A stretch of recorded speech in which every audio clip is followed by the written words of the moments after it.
Line শাকারতুম লাযীদান্নাকুম ওয়া line কাফারতুম ইন্না আযাবী লাশাদীদ। আল্লাহ পাক রব্বুল আলামিন জানায়, আমার বান্দা নেয়ামত পাওয়ার পরে নেয়ামতের শুকরিয়া যদি বান্দা আদায় করে, আমি আল্লাহ পাক তার নেয়ামতকে আরো বেশি বেশি বৃদ্ধি করে দেই। আর যেই বান্দা নেয়ামত পাওয়ার পরে নেয়ামতের অকৃতজ্ঞতা করে, নেয়ামতের শুকরিয়া আদায় না করে, আল্লাহ বলেন আমি আল্লাহ তার উপর থেকে নেয়ামতকে ছিনায় নেই। শুধু এতটুকুন ক্ষান্ত নয়, আল্লাহ বলেন ইন্না আযাবী লাশাদীদ, অত্যন্ত ভয়ঙ্কর আযাবের ব্যবস্থা আল্লাহ পাক করেন। জোরে কর নাউযু বিল্লাহ। এজন্য আল্লাহ বলে, গোলাম তুমি তোমার মাথার তালু থেকে পায়ের তালু পর্যন্ত তাকায়া তাকায়া দেখো, আমি আল্লাহ কত নেয়ামত দিয়া তোমাকে দুনিয়াতে সৃষ্টি করেছি রে গোলাম। এ গোলাম, আমি আল্লাহ পাক তোমাকে মাথার ব্রেন দিলাম, তোমাকে মাথার বুদ্ধি দিয়া দিলাম। বান্দা তুমি বুদ্ধি খাটায়া বলতে পারো এটা আমার আব্বা, এটা আমার আম্মা, এটা আগুন, এটা পানি। ও বান্দা তুমি দিমাগ খাটায়া খাটায়া, ব্রেন খাটায়া খাটায়া কত কিছু শিখলা, কত শিক্ষা তুমি অর্জন করলা রে গোলাম। এ বান্দা, আমি আল্লাহ দুটা হাত দিলাম, আমি আল্লাহ দুটা পা দিলাম, আমি আল্লাহ দুটা চক্ষু দান করছি গোলাম। এগুলি সব আমি আল্লাহ দান করেছি। ও বান্দা তুমি আমি আল্লাহকে কি দিয়েছো রে গোলাম? বান্দা আমি তোমাকে হাত দিলাম, তুমি আমাকে কি দিয়েছো? ও বান্দা আমি তোমাকে পা দিলাম, তুমি আমাকে কি দিয়েছো রে বান্দা? ও বান্দা আমি তোমাকে চক্ষু দিলাম, তুমি আমাকে কি দিয়েছো? আল্লাহ বলে, বান্দা তোর কাছে আমি কিছুই চাই না। ও বান্দা তুমি আমার নেয়ামতগুলি উপভোগ করে করে, ও বান্দা তুমি আমি আল্লাহকে যখন ডাক দিবা, ও বান্দা এ আল্লাহ নামের মধ্যে এত বরকত, এত রহমত, এত আল্লাহ পাকের নামটা এত মধুময়। ও বান্দা তুমি হাজারো বিপদের মধ্যে যদি পড়ে যাও, বান্দা যদি তুমি মুসিবতের মধ্যে পড়ে যাও, বান্দা তুমি যদি কলিজার মোহাব্বত দিয়া আমি আল্লাহকে আল্লাহ কয়া ডাক দেও, ও বান্দা আমি আল্লাহ পাকের নামে তো বরকতওয়ালা নাম, ওই বরকতের উসিলায় বান্দা তোমার উপর থেকে সমস্ত কষ্ট, পেরেশান, সমস্ত মুসিবত আমি আল্লাহ পাক দূর করিয়া দেই। কারণ কি বান্দা জানোনি, যখন কোন সন্তান মাকে মা কয়া ডাক দেয়, আর যদি সন্তানের চোখের কোনা দিয়া পানি মায় দেখে, মা কোনদিন সন্তানকে আদর করে কোলে না নিয়া পারে না। আল্লাহ বলে, ও বান্দা তোর মায়ের থেকে আমি আল্লাহ পাকের দয়া কি কম? তোর মায়ের থেকে আমি আল্লাহর কি দয়া কম? না না না, তোর মায়ের থেকে হাজার হাজার কোটি কোটি গুণ দয়া আমি আল্লাহর বেশি। ও বান্দারে, আমি আল্লাহর মোহাব্বতে যদি 2 ফোঁটা চোখের পানি ফালাও আর বলো আল্লাহ আমার মতো গুনাহগার কেউ নাই, আমার মতো জালেম কেউ নাই, ও আল্লাহ আমি ফজরের নামাজ পড়ি নাই, আপনি বেজার হইয়া বাতাস বন্ধ করে দেন নাই। ও আল্লাহ আমি আল্লাহ জোহরের নামাজ পড়ি নাই, আপনি আমার অক্সিজেন বন্ধ করে দেন নাই। ও আল্লাহ আমি আসরের নামাজ পড়ি নাই, আপনি বেজার হয়ে আমার খাবার বন্ধ করে দেন নাই। হায় আল্লাহ আপনার মতো দয়ালু কেউ নাই। ও আল্লাহ তোমাকে কোথায় পাওয়া যায়, কোথায় পাওয়া যায়? আল্লাহ বলেন, ও বান্দা আমি আল্লাহকে যদি পাইতে চাও মসজিদে গিয়া নামাজের সিজদায় পড়ে যাও, আমি আল্লাহ পাক রব্বুল আলামিন নামাজের মধ্যে তোমার সঙ্গে পরিচয় হয়ে যাব।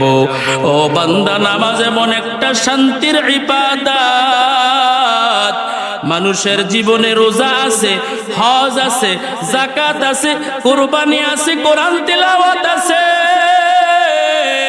কিন্তু নামাজ নাই। আল্লাহ বলে, ও আমার বান্দা জান্নাতের গেইটে গিয়া দাঁড়ায়া থাকবে, কারণ তার কাছে জান্নাতের চাবি নাই। নবীজি বলেন, মিফতাহুল জান্নাতিস সালাহ, নামাজ হলো বেহেশতের চাবি। যেমন দুনিয়ার কোন বিল্ডিংয়ে, কোন দালানের মধ্যে, কোন ঘরে যদি তালাবদ্ধ থাকে, তালা খুলতে হলে চাবির প্রয়োজন হয়ে যায়। চাবি না হলে যেমন বিল্ডিংয়ে ঢুকা যায় না, দালানে ঢুকা যায় না, রুমের মধ্যে ঢুকা যায় না। আল্লাহ বলে, গোলাম কারো জীবনে যদি নামাজ না থাকে, ও বান্দা কখনো জান্নাতে ঢুকতে পারবে না। কিছু শয়তান পীর এই দুনিয়াতে আছে, কিছু ভণ্ড পীর এই দুনিয়াতে আছে, তারা বলে নামাজ লাগবে না, আমি পীর তোমাদেরকে পার করে দিব। জোরে কর নাউযুবিল্লাহ। ও মুসলমান ইমানদার আল্লাহর গোলাম, ও জাফরপুরের মুসলমান যুবক, আজকে তুমি মনে করো দুনিয়া তোমার জন্য চিরদিনের জন্য। না না যুবক ভাই, এই দুনিয়া চিরদিনের জন্য না। এই জীবনে কত মানুষের জানাজার নামাজের ইমামতি করলাম, এই জীবনে কত যুবকের লাশ চোখের সামনে দেখলাম। যুবকের পুরা শরীরের মধ্যে রক্ত লেগে আছে, রক্ত লেগে আছে। বললাম কি হয়েছে? বলে গাড়ি অ্যাক্সিডেন্ট করে যুবক দুনিয়া থেকে বিদায় হয়ে গেছে। এরে আল্লাহর বান্দা, কত যুবক ঘুমের ঘরে দুনিয়া থেকে বিদায় হয়ে যায়, কত যুবক পানিতে ডুবিয়া মারা যায়। 5 আগস্টের মধ্যে দেশ স্বাধীন করতে গিয়া কত যুবকের লাশের মিছিল, করোনা ভাইরাসে কত যুবকের লাশ। এ যুবক ভাই, আমাদের পাশেই তো বিশ্ব রোড, কত সময় অ্যাক্সিডেন্ট হইয়া হইয়া কত যুবকের লাশের খবর দেখতে পাই। তোমরা কি চোখে দেখো না? ও বান্দা, আমি যেটা জানি তুমি কিন্তু সেটা জানো না। ও বান্দা তাকায় দেখো, কত যুবকের লাশের খবর প্রত্যেক দিন পত্রিকার মধ্যে আসতেছে। আমরা মনে করি আজীবন দুনিয়ায় বাঁচবো। না না, সময় থাকতে মাওলার পরিচয় নিয়ে কবরে যাও। ও বান্দা, আল্লাহ বলে, বান্দা আমি আল্লাহর পরিচয়টা যদি পেতে চাও, আমি আল্লাহ পাকের সৃষ্টি জগতের দিকে একবার তাকায় দেখো। ও বান্দা, আমি আল্লাহ কত সুন্দর করে পৃথিবীটাকে সাজাইলাম রে গোলাম। এ বান্দারে, আমি আল্লাহ তোকেও তো কত সুন্দর করে সাজাইলাম। ও বান্দা, আমি আল্লাহ প্রত্যেকটা অঙ্গ প্রত্যঙ্গ জায়গায় জায়গায় দিয়া দিলাম রে গোলাম। আল্লাহ বলে, ও বান্দা, আমি চাইলে তোমার হাত নাট সিস্টেম করে দিতে পারতাম, আমি আল্লাহ তোমার পাগুলির নাট সিস্টেম করে দিতে পারতাম, কিন্তু না না না, আমি আল্লাহ গুনি নাট সিস্টেম করে দেই নাই। একটা ঘটনা, ঈদের ছুটিতে আল্লাহর বান্দা বাড়িতে যাইবে, ট্রেনের মধ্যে জায়গা নাই, দাঁড়ায়ও থাকা যায় না, শোয়াও যায় না, বসাও যায় না। আল্লাহর বান্দা মন্তব্য করতেছে, আল্লাহ তোমার মতো জ্ঞানহীন কেউ নাই। জোরে কর নাউযুবিল্লাহ। আল্লাহর বান্দা কয়, ও আল্লাহ, যদি আমার হাতগুলা নাট সিস্টেম হইতো, পাগুলি যদি নাট সিস্টেম হইতো, আমি আমার হাত পাগুলির নাট খুলিয়া খুলিয়া ব্যাগের নিচে দিয়া, ব্যাগের ভিতরে ঢুকায়া, আমি আমার মাথার নিচে দিয়া কোন রকম ছোট হইয়া পোটলা হইয়া ঘুমাইয়া থাকতে পারতাম। ও আল্লাহ, তোমার মতো জ্ঞানহীন কেউ নাই। সকালে আল্লাহর বান্দা একটু ঘুম ঝিমানি আসার কারণে, ঘুমের কারণে সামান্য ঘুম লেগে গেছে চোখের পাতায়। সকালে চোখের পাতা খুলে দেখে আল্লাহর বান্দার ব্যাগটা আর সাথে নাই। কে যেন লইয়া ভাইগে গেছে, কে যেন চুরি করে ফেলছে। আল্লাহর বান্দা এখন কয়, আল্লাহ, তোমার মতো জ্ঞানী কেউ নাই। ও আল্লাহ, তোমার মতো বুদ্ধি আর কারো নাই। ও আল্লাহ, তুমি যদি আমার জ্ঞানের মতো, আমার বুদ্ধির মতো আমার হাত পাগুলি নাট সিস্টেম করে দিতা, আমি যদি ব্যাগের মধ্যে রাইখা একটু ঘুমাইতাম, আমার ব্যাগ হারায়া যাইতো, আমার পা হারায়া যাইতো, আমার হাতগুলি হারায়া যাইতো। আমি এখন রেল স্টেশনের মধ্যে বইসা বইসা কান্না ছাড়া আমার কোনো গতি ছিল না গো আল্লাহ। ও আল্লাহ, চিন্তা করে দেখলাম তোমার মতো জ্ঞানী কেউ নাই। আরেকজন আল্লাহর বান্দা বট গাছের নিচে শুয়ে শুয়ে মন্তব্য করে, ও আল্লাহ, আপনার মতো জ্ঞান শূন্য কেউ নাই। জোরে কর নাউযুবিল্লাহ। আল্লাহর বান্দা কয়, আল্লাহ, এত বড় একটা বট গাছ, এই বড় বড় এই গাছের মধ্যে আপনি ছোট ছোট ফল কেন দিলেন? আয় আল্লাহ, আপনার মতো জ্ঞানহীন আর কেউ নাই। নাউযুবিল্লাহ। একটু পরে যখন আল্লাহর বান্দা শুয়ে রইছে, একটা বট ফল আল্লাহর বান্দার নাকের মধ্যে পড়ছে। এখন আল্লাহর বান্দার ভুল সিদ্ধান্ত পাল্টে গেল। এখন বলে, আল্লাহ, আপনার মতো জ্ঞানী আর কেউ নাই, আপনার মতো জ্ঞানী আর কেউ নাই। আমার মতো যদি, আমার জ্ঞানের মতো যদি এরকম গাছের মধ্যে, এরকম গাছ যেমন বড়, ফলটাও যদি বড় হইতো, আমি একজন মুসাফির এখানে শুয়েছিলাম, আর যদি ফলটা আমার নাকের মধ্যে পড়তো, আমার চেহারা নাক ভেঙ্গে টুকরা টুকরা হয়ে যাইতো। আয় আল্লাহ, তোমার মতো জ্ঞানী কেউ নাই। এ যুবক,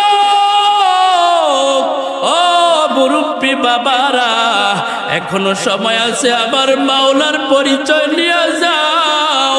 আল্লাহ বলেন, ও বান্দা, আমি আল্লাহর পরিচয় যদি তাকাইতে চাও, পাইতে চাও, তুমি তোমার কণ্ঠের দিকে তাকাও। কে তোমাকে এই কণ্ঠ দিল? কে দিল? আমার আল্লাহ না জানি কত সুন্দর। এই কণ্ঠ যদি এত সুন্দর হয়, না জানি আমার আল্লাহ আরো কত সুন্দর। আল্লাহ পাক বলে, ও বান্দা, তুমি তোমার হাতের দিকে তাকাও, পায়ের দিকে তাকাও, কত সুন্দর করে করে আল্লাহ হাত পা গুলি বানাইলেন। আল্লাহ বলে, বান্দা, আমি চাইলে তোর হাতগুলা সোজা করে বানাইতে পারতাম, কিন্তু না না না, আমি জায়গায় জায়গায় জায়গায় জায়গায় আমি আল্লাহ পাক এমন বাঁকা করার শক্তি দিয়া দিলাম। ও বান্দা, তুমি আঙ্গুল বাঁকা করে কিছু ধরবা, এজন্য আমি আল্লাহ আঙ্গুল বাঁকা করার শক্তি তোমাকে দান করলাম। এ বান্দা, আমি আল্লাহ তোমার পা গুলি ইচ্ছা করলে সোজা করে বানাইতে পারতাম, তুমি সারা জীবন দাঁড়ায় থাকতা, বসার মতো কোনো সিস্টেম তোমার থাকতো না রে গোলাম। হে গোলাম, আমি আল্লাহ পাক কত কুদরতের মাওলা, আমি আল্লাহ পাকের কুদরতের দিকে তাকাও, আর আমি আল্লাহ পাকের পরিচয়টা নিয়ে নাও। এ যুবক ভাই, আর কত ঘুমাইবা? ঘুম থেকে জাগো। আর কত ঘুমাইবা? ফজরের টাইমে তুমি ঘুমায়া থাকো, আর আল্লাহ বলে ও বান্দা আসো আসো আসো আসো, নামাজের মধ্যে আসো, নামাজের মধ্যে আসো।